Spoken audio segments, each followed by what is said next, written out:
नमस्कार दोस्तों, welcome to Rajasthan अखाड़ा। मेरा नाम है सिद्धार्थ शर्मा और आज से हम स्टार्ट करेंगे एक नई सीरीज, इकोनॉमिक रिव्यू या इकोनॉमिक सर्वे जिसे हम कह सकते हैं। उसके बारे में मैं आपको इन डिटेल इन डेप्थ सारी चीज़ें पढ़ाऊंगा। आप हो मेरे साथ राजस्थान अखाड़ा चैनल पर। गवर्नमेंट ऑफ राजस्थान ये डॉक्यूमेंट रिलीज करती है, ठीक है।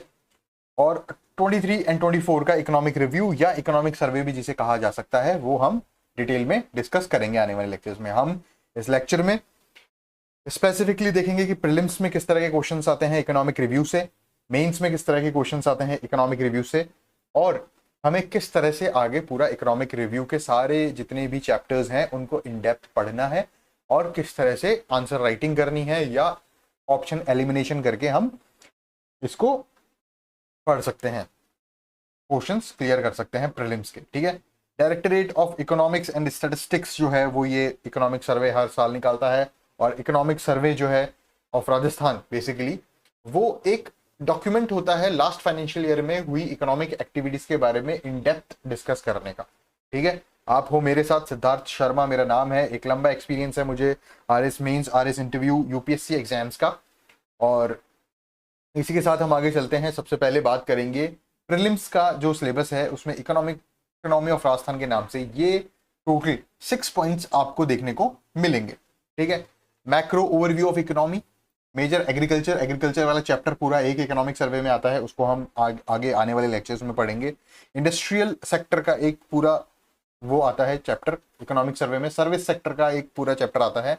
ये सारी चीजें हम इकोनॉमिक सर्वे से पढ़ेंगे। ग्रोथ, डेवलपमेंट एंड प्लानिंग जो पिछले एक साल में राजस्थान सरकार के द्वारा अलग अलग स्कीम्स द्वारा हुई है, वो सारी चीजें भी हम इकोनॉमिक सर्वे में पढ़ेंगे। Infrastructure and resources from urban for urban population and for rural population के लिए जो भी चीजें इंफ्रास्ट्रक्चर डेवलपमेंट हुआ है, वो सारी चीजें भी इकोनॉमिक सर्वे से कवर हो जाती है। मेजर डेवलपमेंट प्रोडक्ट जो भी चल रहे हैं राजस्थान सरकार के, जो पिछले 5 साल में चले हैं या लास्ट 1 साल के ड्यूरेशन में जो भी डेवलपमेंट प्रोजेक्ट्स हैं, वो सारे भी हम इन्हीं सीरीज में डिस्कस करेंगे। इकोनॉमिक सर्वे में ही वो कवर होता है। वेलफेयर स्कीम्स भी डिफरेंट वेलफेयर स्कीम्स जो है, जो स्टेट गवर्नमेंट द्वारा पिछले 1 साल में स्टार्ट की गई है या पिछले 5 सालों से चलती हुई आ रही है, वो भी इकोनॉमिक सर्वे में इंक्लूडेड रहती है। For SC ST backward classes, minorities, ठीक है, डिसेबल्ड पर्सन के लिए, डेस्टिट्यूट के लिए, women, children, old age people, farmers and labours के लिए जितनी भी स्कीम्स हैं वो सारी इकोनॉमिक सर्वे में इंक्लूडेड रहती हैं और वो सारी प्रीलिम्स में पूछी जा सकती है। तो प्रीलिम्स में मोटा मोटा देखा जाए तो पूरा ही प्रीलिम्स का जो सिलेबस है वो इकोनॉमिक सर्वे से ही उठाया हुआ है। और अगर आप इकोनॉमिक सर्वे पूरा अच्छे से पढ़ते हैं तो आप प्रीलिम्स के इकोनॉमी ऑफ राजस्थान सेक्शन को अच्छे से कवर कर सकते हैं। आगे चलते हैं आरएस के मेंस के सिलेबस की तरफ।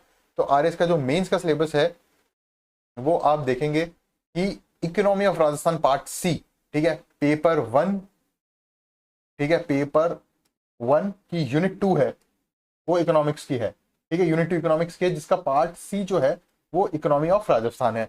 अब यहाँ पर सीधे सीधे आप देखा जाए तो इकोनॉमिक सर्वे से ही कॉपी पेस्ट किया गया है पूरा का पूरा सिलेबस, ठीक है। जैसे पहला चैप्टर जो आता है एग्रीकल्चर सिनेरियो, पूरा एग्रीकल्चर सिनेरियो जैसे जैसा हम इकोनॉमिक सर्वे में पढ़ेंगे एज इट इज, एक एक पॉइंट यहाँ पर दिया हुआ है।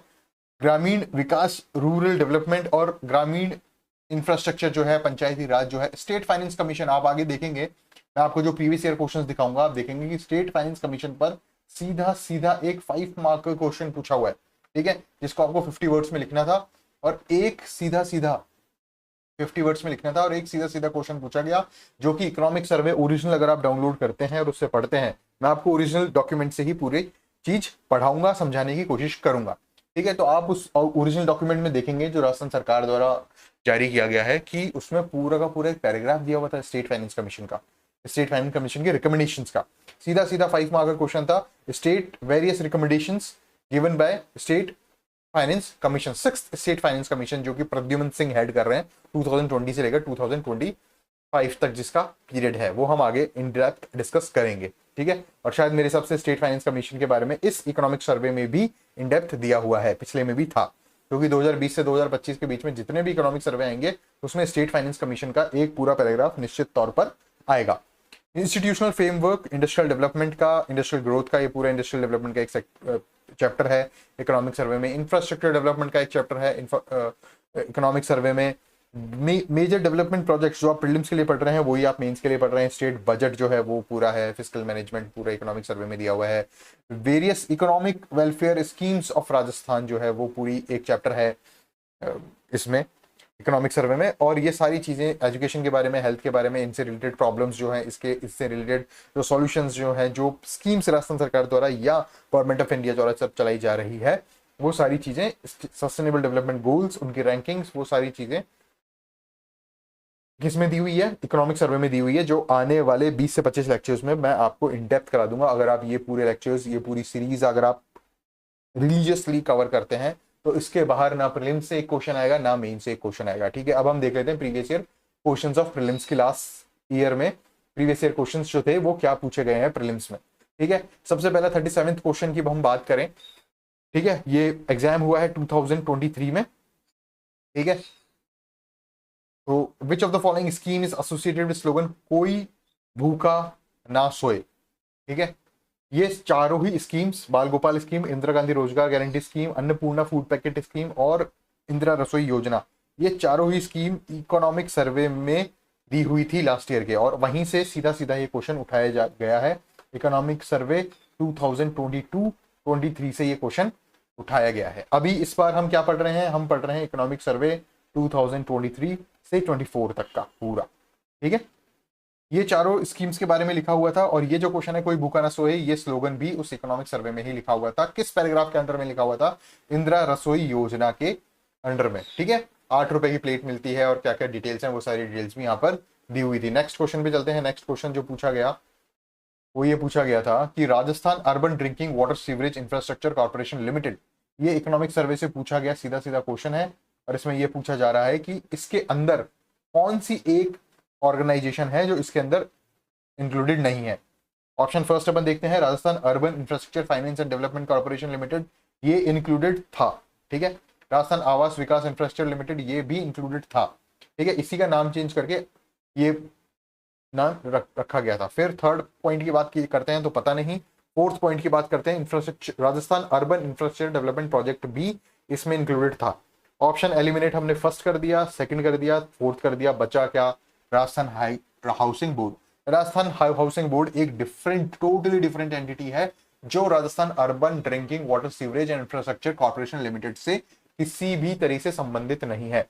तो इस 30th क्वेश्चन का आंसर जो है वो थर्ड हो जाएगा। ये क्वेश्चन भी सीधा सीधा कहां से पूछा गया है, इकोनॉमिक सर्वे 22-23 से। ये क्वेश्चंस मैं बताकर आपको बताना चाह रहा हूं कि कितना इंपॉर्टेंट है इकोनॉमिक सर्वे। ठीक है, Rajasthan Indira Gandhi urban development guarantee scheme question number 42 पूछा गया। इसके बारे में 2 स्टेटमेंट दी गई है, इनको कंसिडर कीजिए और इसका आंसर लिखिए। It guarantees per year 125 days employment for families residing in urban areas. ठीक है, ये गारंटी करता है, बात सही है। ये एम्प्लॉयमेंट देता है, बात सही है। ये फैमिलीज को एम्प्लॉयमेंट देता है, बात सही है। रिसाइडिंग इन अर्बन एरिया, बात सही है। लेकिन ये जो 125 का आंकड़ा है ना, ये गलत है।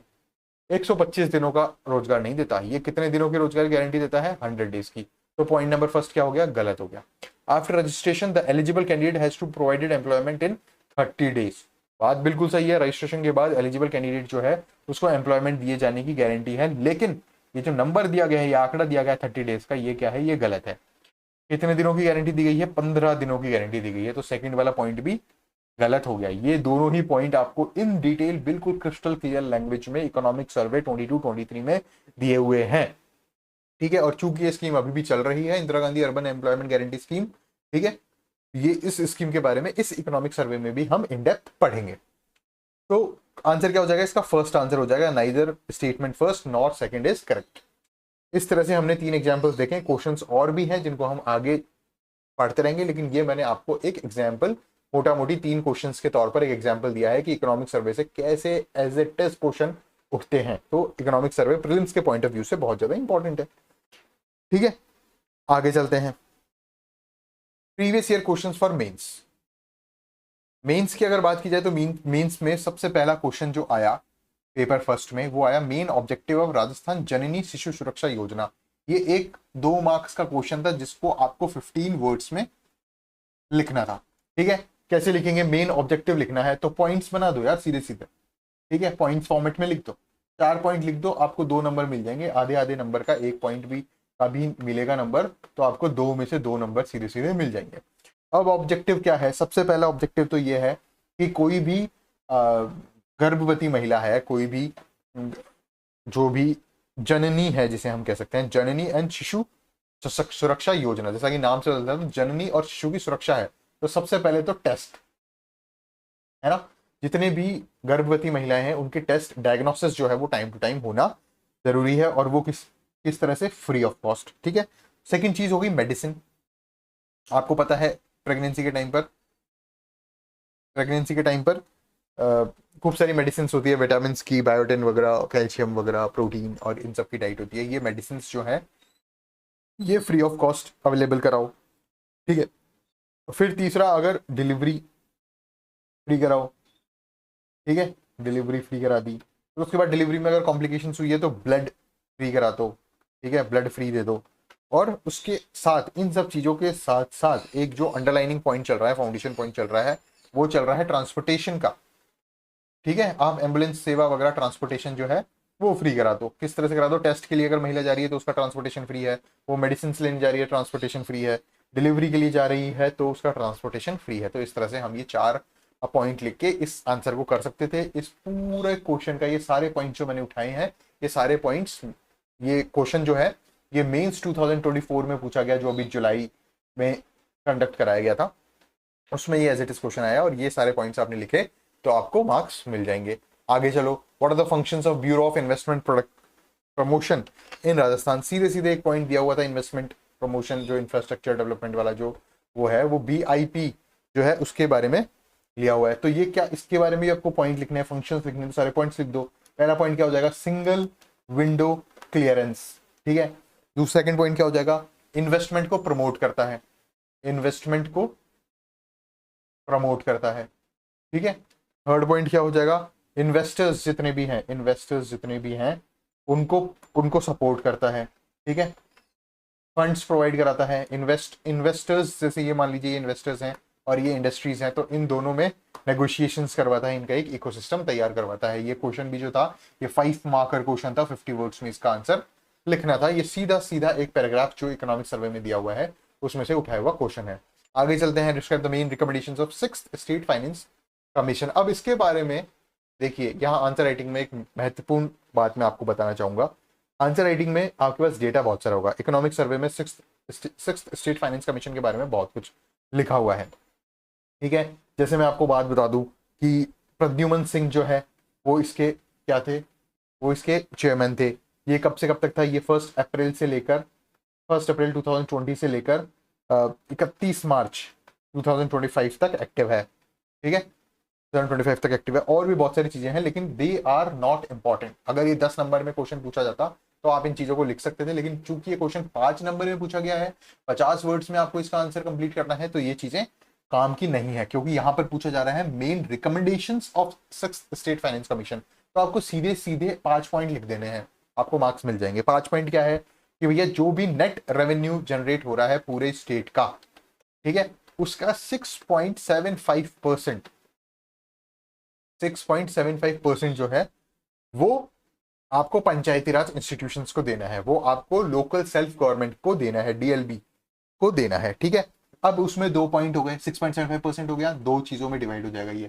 पहला तो हो गया अर्बन बॉडीज, दूसरा हो गया रूरल बॉडीज। ठीक है, अर्बन बॉडीज जितनी भी है उनको मिलेगा 24.9%। ठीक है, और ग्रामीण जो संस्थाएं हैं, पंचायती राज इंस्टीट्यूशंस है, उनको मिलेगा 75.1%। टोटल 100% है। 6 भाई स्टेट का जितना भी है रेवेन्यू, ठीक है, उसका 6.75% कहाँ आ गया? थर्ड टीयर गवर्नमेंट के लिए आ गया। ठीक है, जो तृतीय स्तर की जो सरकार है उसके लिए 6.75% आ गया। इस 6.675% में से ये पहली रिकमेंडेशन दे दी। दूसरी रिकमेंडेशन ये दी कि उसमें से 24.9%, 24.9% तो दीजिए आप अर्बन बॉडीज को, और 75.1% आप दीजिए रूरल बॉडीज जो पंचायती राज इंस्टीट्यूशंस है। ठीक है, इसमें से भी 75.1% में थर्ड रिकमेंडेशन ये हो गई कि इसको भी 3 भागों में डिवाइड कीजिए, 5%, 20% और 75%। ठीक है, मतलब 75.1% का 75% जो है वो जाएगा पंचायती राज इंस्टीट्यूशंस को, पंचायत समिति, पंचायत को। ठीक है, ग्राम सभा ग्राम पंचायत को, 20% जाएगा पंचायत समिति को, और 5% जाएगा जिला परिषद को। इस तरह से ये डिवाइड होगा। और यहाँ जो 24.9% है उसमें भी कुछ कुछ डिवाइडेशन होगा, लेकिन जो भी पैसा आएगा या तो यहाँ आए या यहाँ आए, वो 3 भागों में डिवाइड होगा। बेसिक फंक्शन जितने भी होंगे, ठीक है, तो वो 55% उनको पैसा जाएगा। जितने भी स्कीम्स वगैरह हैं उनको कितना पैसा जाएगा, 40% पैसा जाएगा। और इंसेंटिव्स जितने भी दिए जाएंगे उनको कितना पैसा जाएगा, रिमेनिंग 5%। इस तरह से इसको डिवोल्यूशन और किया जाएगा। अगर आप ये सारे पॉइंट्स लिखते हैं जो कि इकोनॉमिक सर्वे में एक्सप्लिसिटली क्लियर कट लैंग्वेज में लिखा हुआ था, वो सारी चीजें आपको मिल जाएगा। ठीक है, ये सारे आप देते हैं तो आपको 5 नंबर मिलेंगे, और ये सारी चीजें इकोनॉमिक सर्वे में से ही ली हुई थी। आगे चलते हैं भैया, आगे क्या लिया, कौन सा क्वेश्चन है, राजस्थान वाटर सेक्टर लाइवलीहुड इन इंप्रूवमेंट प्रोजेक्ट RW स्लिप। ठीक है, RW स्लिप की बात की जाए, RW स्लिप, तो RW स्लिप के ऊपर शॉर्ट नोट लिखना है। ये कितने नंबर का क्वेश्चन था, 10 नंबर का क्वेश्चन था। ठीक है, कितने वर्ड्स में लिखना था, 100 वर्ड्स में लिखना था। देखिए कितना बड़ा क्वेश्चन आ गया, सीधा सीधा इकोनॉमिक सर्वे में से पूछा हुआ क्वेश्चन है। तो आप ये देखेंगे राजस्थान सरकार ने ये चीजें की है, और जीका के फाइनेंशियल असिस्टेंस से ये जो है ये स्कीम चलाई जा रही है। ये लाइवलीहुड स्कीम है, लाइवलीहुड इंप्रूवमेंट स्कीम है, राजस्थान वाटर सेक्टर स्कीम है। इसके अंतर्गत कितने प्रोजेक्ट चलाए जाएंगे, 38 प्रोजेक्ट्स जो हैं, ठीक है, 38 प्रोजेक्ट्स इसमें चलाए जा रहे हैं। किसके ये चलाए जा रहे हैं, रिहेबिलिटेशन ऑफ, ठीक है, irrigation medium and small scale irrigation जो है ना, उसको रिहैब करने के प्रोजेक्ट्स हैं। ये कितने प्रोजेक्ट्स हैं, टोटल 38 प्रोजेक्ट्स हैं। डैम्स वगैरह हो गए या और बाकी चीजें हो गई, इरिगेशन फैसिलिटीज को प्रोवाइड करने का, ये सारी चीजें किसमें आ रही है, Rajasthan water sector livelihood improvement project में। तो ये सारी चीजें आपको कहाँ मिलेगा, ये डेटा पूरा, ये डेटा आपको मिलेगा इकोनॉमिक सर्वे में। इसलिए मैं आपको कह रहा हूं कि इकोनॉमिक सर्वे जो है वो बहुत ही ज्यादा इंपॉर्टेंट है, प्रीलिम्स के पॉइंट ऑफ व्यू से भी और मेंस के पॉइंट ऑफ व्यू से भी। ठीक है, इस बार के जो मेंस देखा जाए, इस बार का जो मेंस देखा गया है वो आप ये देखेंगे, प्री भी देखें या मेंस भी देखें, बहुत ही ज्यादा इन डेप्थ क्वेश्चन पूछे गए हैं। आप अगर किसी पर्टिकुलर कोचिंग के नोट्स वगैरह उठा रहे हैं और सीधा शॉर्टकट मेथड अपना रहे हैं तो वो काम नहीं करेगा। आपको मेन डॉक्यूमेंट्स, मेन किताबें जो हैं, रेफरेंस बुक्स जो हैं, या मेन जो भी डॉक्यूमेंट अपलोड हुआ है वो आपको उठाना पड़ेगा। तो मैं आपको एज इट इज पूरा जो ओरिजिनल इकोनॉमिक सर्वे है, ठीक है, ओरिजिनल इकोनॉमिक सर्वे, उससे मैं आपको पूरा का पूरा page to page, word to word, एक एक इमेज, एक एक टेबल के बारे में इन डिटेल में आपको समझाऊंगा। ठीक है, यहां तक कि ग्राफ्स वगैरह या जो भी फोटोग्राफ्स वगैरह यूज हुई हैं इकोनॉमिक सर्वे में, मेन डॉक्यूमेंट में, ओरिजिनल डॉक्यूमेंट में, वो भी मैं एज इट इज मैंने यहाँ पे क्रॉप करके इस पूरी लेक्चर में इंक्लूड की हुई है। कोई भी चीज ऐसी नहीं होगी इस लेक्चर को देखने के बाद जो आपकी यहाँ पर छूट जाएगी, ऐसा नहीं होगा।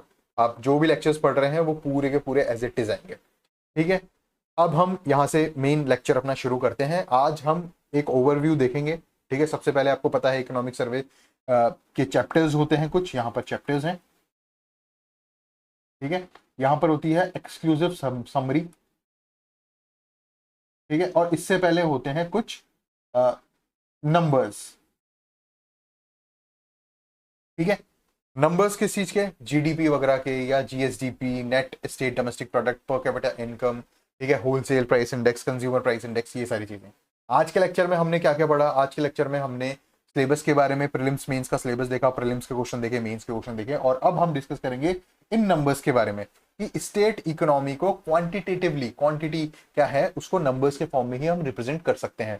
तो ये नंबर्स हम इन डिटेल यहाँ पर आज के लेक्चर में देखेंगे और समझेंगे कि पिछले साल, ठीक है, 2023 एंड 2024 में हमारी अर्थव्यवस्था ने क्या क्या काम किए, वो सारी चीजें हम यहाँ पर इन डेप्थ डिस्कस करेंगे।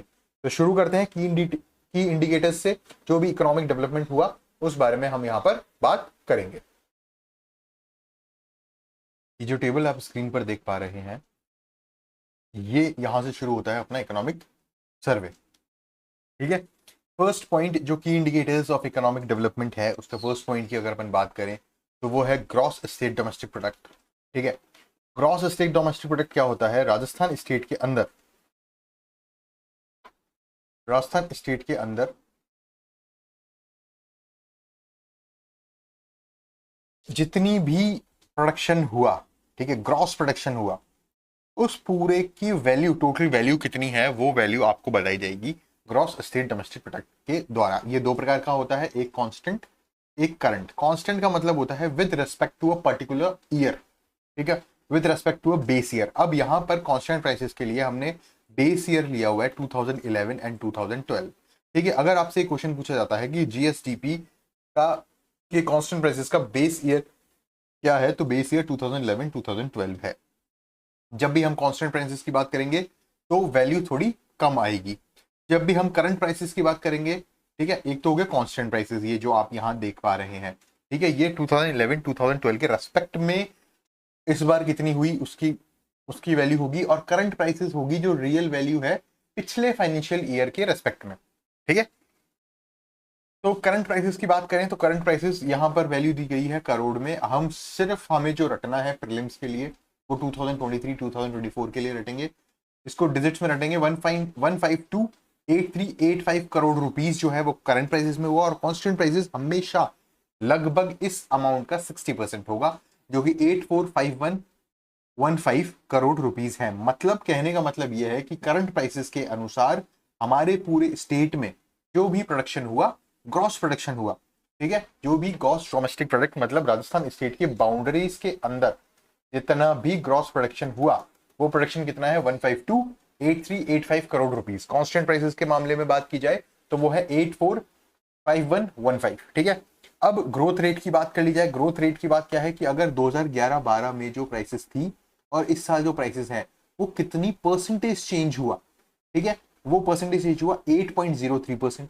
और करंट प्राइसेस मतलब 2022-23 में जो जीएसडीपी था विथ रेस्पेक्ट टू इस साल का जो जीएसडीपी है, इनटू 100 की बात की जाए तो कितना है, वो 12.56% पॉजिटिव में ग्रोथ है, ठीक है। मतलब पिछली बार से, पिछले साल के मामले में करंट प्राइसेस की बात की जाए तो 12.56% हमने ज्यादा ग्रोथ की है, ठीक है। ये सेकंड पॉइंट यहाँ पर आया। ये चीजें सीधे सीधे आपसे नंबर्स प्रीलिम्स में पूछे जाएंगे कि भैया जीएसडीपी बताओ करंट प्राइसेस पे, जीएसडीपी बताओ कांस्टेंट प्राइसेस पे, या ग्रोथ रेट बताओ करंट प्राइसेस पे या कांस्टेंट प्राइसेस पे, ठीक है। ज्यादातर कांस्टेंट प्राइसेस की ही बात पूछी जाती है। अब ये कांस्टेंट प्राइसेस और करंट प्राइसेस क्यों दिया जाता है, वो इसलिए दिया जाता है क्योंकि बेस इफेक्ट जो है वो ना आए। अगर मान लीजिए कि किसी कारणवश पिछले साल जो है वो अपने आप ही प्रोडक्शन कम हुआ हो, ठीक है, किसी एक्सटर्नल फैक्टर के द्वारा या कोविड के द्वारा या किसी भी वजह से, अगर पिछले साल प्रोडक्शन कम हुआ है तो इस बार वो यहाँ पर बेस इफेक्ट देखने को मिल जाएगा। तो उस बेस इफेक्ट को नलिफाई करने के लिए हम कांस्टेंट प्राइसेस भी देखते हैं, ताकि ये दो पैरामीटर्स हमारे सामने आ जाए। अब इस ग्रॉस स्टेट वैल्यू एडेड जो हुई है, ठीक है, एट कांस्टेंट प्राइसेस में, हम कांस्टेंट प्राइसेस की बात कर रहे हैं 2011-12, पहले हम कांस्टेंट की बात करेंगे, बाद में करंट की बात करेंगे। उसमें 3 सेक्टर्स अपनी इकोनॉमी के होते हैं, agriculture sector, industrial sector and services sector. इनमें कितना परसेंटेज योगदान, सेक्टोरल कंट्रीब्यूशन रहा ग्रॉस स्टेट वैल्यू एडेड में, कितना कंट्रीब्यूशन हुआ। तो हम एग्रीकल्चर की बात करेंगे, सबसे कम इसका कंट्रीब्यूशन है 26.21%, फिर है 26.21%, फिर आता है इंडस्ट्रियल सेक्टर, वो है 29.84%, और सर्विसेज सेक्टर का जो कंट्रीब्यूशन रहा है अपने ग्रॉस स्टेट वैल्यू एडेड में, वो है 43.95%। ये तीनों आंकड़े आपको याद होने चाहिए। अब ये तो बात हुई कांस्टेंट प्राइसेस की। कांस्टेंट प्राइसेस का बेस ईयर क्या है, 2011-12। अब आ जाते हैं करंट प्राइसेस में। करंट प्राइसेस में भी मोर और लेस उतना ही चलेगा। एग्रीकल्चर सेक्टर 26.72%, इंडस्ट्री सेक्टर 28.21%, ठीक है, और सर्विसेज सेक्टर जो है 45.07%। ये आपको चीजें स्वयं ही याद करनी पड़ेगी। ये चीजें, ये वाला जो टेबल का ये कॉलम है, ये कॉलम आपको एज इट इज पूरा याद करना पड़ेगा। अब आ जाते हैं, अभी तक बात की जा रही थी ग्रॉस स्टेट डोमेस्टिक प्रोडक्ट की, कि ग्रॉस टोटल प्रोडक्शन कितना हुआ है एक स्टेट में डोमेस्टिकली, ठीक है। अब आता है net state domestic product. Net state domestic product क्या होता है, ग्रॉस स्टेट डोमेस्टिक प्रोडक्ट में से डेप्रिसिएशन अगर अपन माइनस कर देते हैं, जितना भी मतलब नेट प्रोडक्शन जितना है वो आ जाता है नेट स्टेट डोमेस्टिक प्रोडक्ट। ये हमेशा ग्रॉस स्टेट डोमेस्टिक प्रोडक्ट से कम होगा, क्योंकि हमने डेप्रिसिएशन इसमें से माइनस कर दिया है। तो कांस्टेंट प्राइसेस पे कितना है, 740581 करोड़ रुपीस, और करंट प्राइसेस में हमेशा ज्यादा रहेगा 136947 1.77 करोड़ रुपीस। ठीक है, ये दोनों आंकड़े आपको याद रखने की आवश्यकता है।